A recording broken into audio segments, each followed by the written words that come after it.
तो हकीकत में काफ़ी खुशी हो गई फैसलाबाद में। और पाकिस्तान एंड यूएई हमारे अपने काफ़ी रिलेशन है पाकिस्तान एंड यूएई के साथ।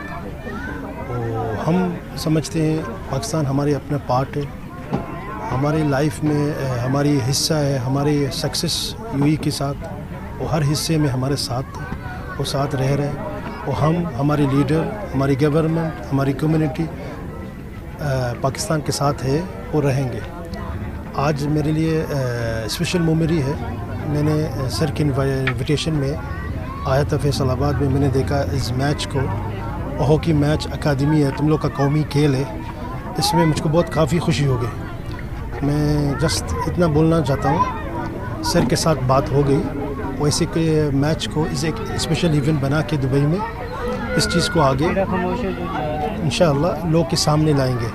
और मेरी तरफ से सबके लिए प्यार मोहब्बत और thank you so much Pakistan etch city. और इस सैलाब में आज मैंने हकीकत में काफ़ी एक्टिविटी देखा, इसमें काफ़ी चीज़ें लोग को नुकसान हो गया रोडों में, चीज़ें में। तो मेरे दिल मेरे सबके लिए प्रे है। और मैं इंशाल्लाह ये फ्यू डेज़ में इंशाल्लाह कुछ करने का है और इंशाल्लाह तुम लोग के सामने ये सब चीज़ें आ जाएंगी इंशाल्लाह। I am so happy to be here. I am so happy to be in Faisalabad, lovely community. Hockey Academy, I think is first time I am been there to see this match. I am surprised with the gentle people. He's doing great job for community. I think for the few days we catch up with him to see how we can support each other. Sorry, so Dad, please.